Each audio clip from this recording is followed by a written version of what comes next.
Errol Spence, in full support of Devin the Dream Haney, says he just might pull up to Australia to support.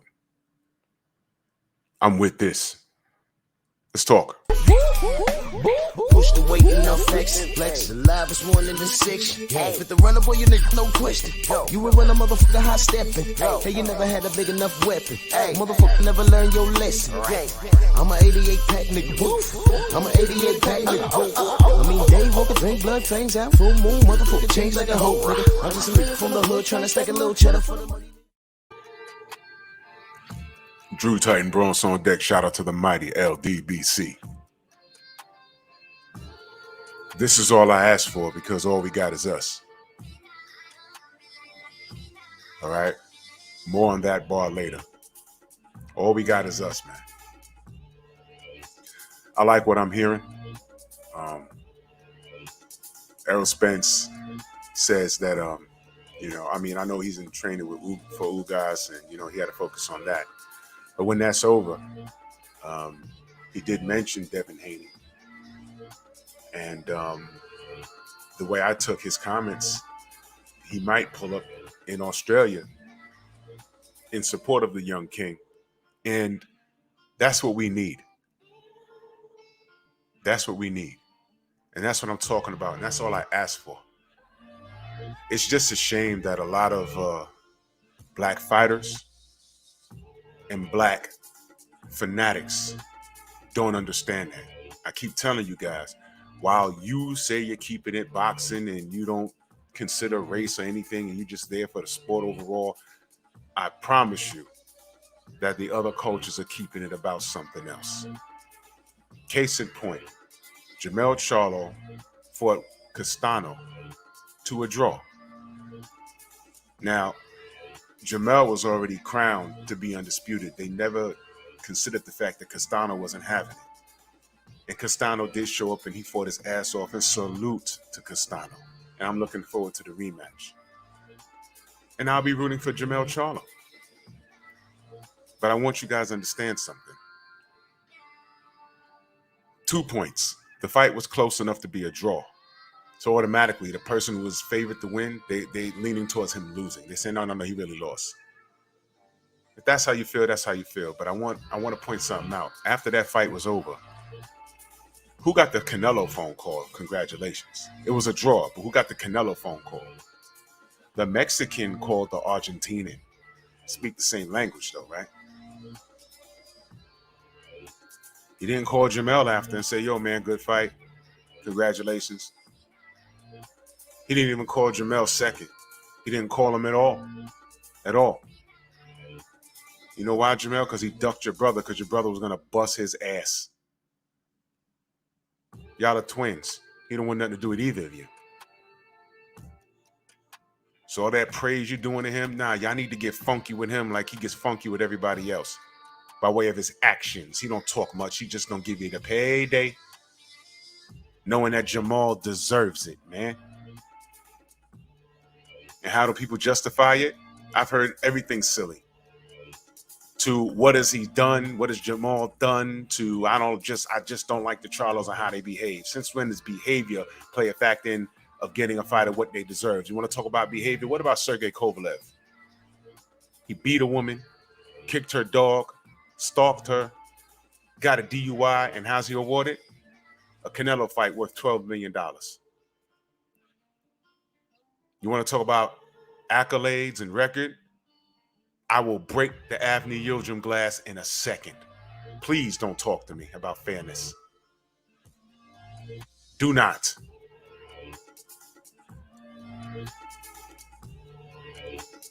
Devin is up against it. Everything that he's going through right now is a direct reflection to what the black fighter has been going through since boxing has been invented. If you think I'm lying, everyone go subscribe to Scrapbook Boxing. Go subscribe to Stormy B-Man. You talk about the trials and tribulations of the black fighter. And I don't care how much money they make now. No one could look at what Devin Haney's going through and say that, hey, man, it's nothing. I've never seen them do this to a white fighter, ever. ever. I never seen them do this to a Latino fighter. I've never seen it. So if Errol can make time and make it to Australia or have a fight party and big him up and do something, call him on FaceTime or WhatsApp or something, do something. Black fighters, take note. The battle lines have been drawn. It's just a damn shame that y'all ignore it. Like, hey, man, it's not like this. This ain't the 1900s. Let me tell you something. In their minds, it is. I keep telling you, the people that are in charge of this damn thing, they're all about symbolism. There's a war going on, but they damn sure want to see AJ get his ass beat by Usyk again. They really did try to yank Lomachenko from this war, not for Devin Haney, but to prevent Devin Haney from fighting Kambosos. And since that failed, after Bob Arum told him, yo, move on, he's not coming home until the war's over. He got to go to Australia twice and fight Kambosos 2 times. And there's a deal with Lomachenko. But for that to happen, he had to sign a deal with the devil, Bob Arum himself. He's taking short money and everything else. And no one, these boxing journalists, no one is saying a word about it. No one is saying a word. No one. And this is the American fighter. The American fighter. The only thing Dan Rafael said was, first he says, there wasn't going to be, everyone knows there's not going to be a fight except Team Haney. A day later, the fight is signed. Then all of a sudden it's, well, the fight's signed. Congratulations to Team Haney. But it's only being signed because Lomachenko is not fighting Kambosos, and they know it. That last part, and they know it. This is one of those situations, and they know it.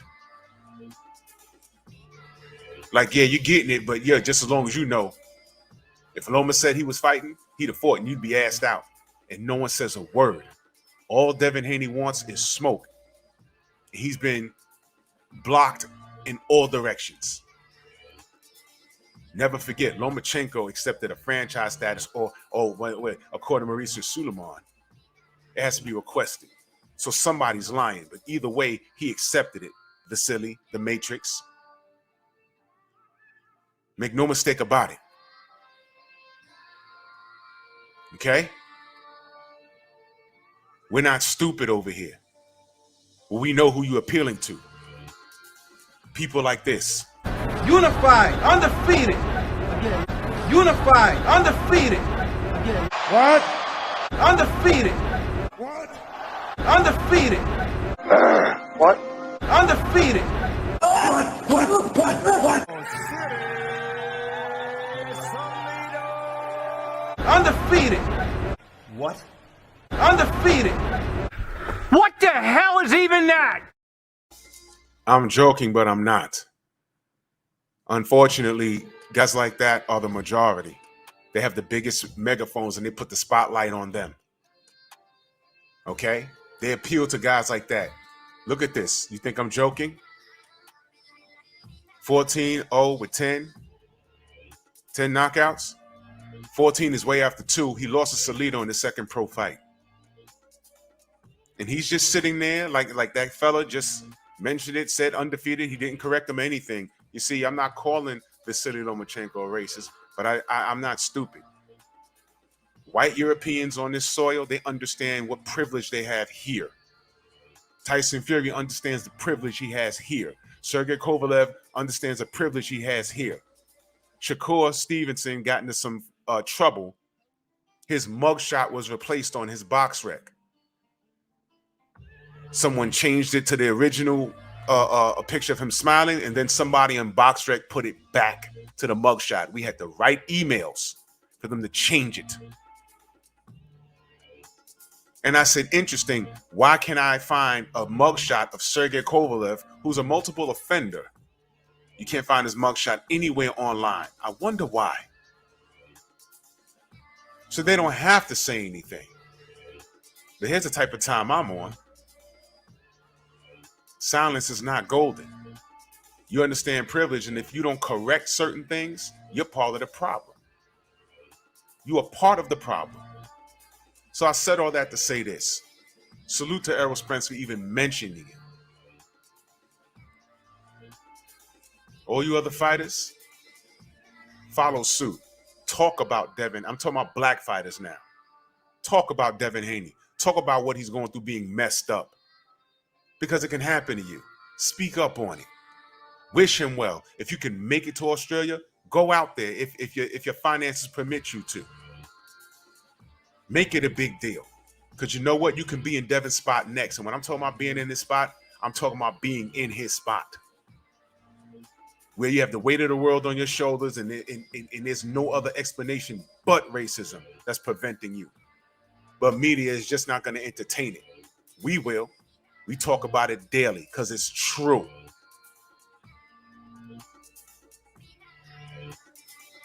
Why do you think we was on here talking about what Deontay Wilder's going through? It's excuses, right? That's what y'all say, right? Charlo just sat up here a month ago and said, you know what, I'm upset with the WBC. And what do you think he was talking about? Drug testing. Surprise, surprise. We're not making this stuff up. Black fighters, yeah, don't ignore this. It can happen to you. I am so worried about Devin going there. They're going to poison every bottle of water in a 10-mile radius. They'll be on your P's and Q's. Clarissa Shields got to go to the UK. Right? To fight Savannah Marshall, who's trained by who? Peter Fury. Are y'all paying attention to what's going on? When I tell you these people operate off of pure symbolism, who the fuck makes a statue of a fighter knocking out the other fighter? The other fighter shouldn't have anything to do with the celebration of the fighter who won the fight. Why make a statue of Deontay Wilder on the floor? Are y'all paying attention? This ain't the time for this in-house fighting. This ain't the time for this. It's not. Get right. Stop fighting against the grain, man. We are not your enemy. I promise you we're not. We want your continued success, but you need to act accordingly. These guys and these sanctioning bodies, they are not, I repeat, they are not your friends. And I hope when Devin Haney becomes undisputed, he just throws those belts in the goddamn trash. You already know what type of time I'm on. These belts weren't for us. They weren't for black fighters. It's not. I'm using my platform for what it's for. I'm not going to tiptoe. I'm not on anyone's paycheck. I'm not on anyone's payroll. I'm not getting a check from ESPN or Fox. No, I'm going to say what's real. So salute to Errol for even mentioning it. Whether he can make it to Australia or not, the fact that he mentioned it speaks volumes. Lead the charge, Errol. Hopefully, everybody else will follow suit. And salute to this young king, Devin the Dream Haney. And salute to Trill Bill. Much love. Let's get it. Bronx on deck.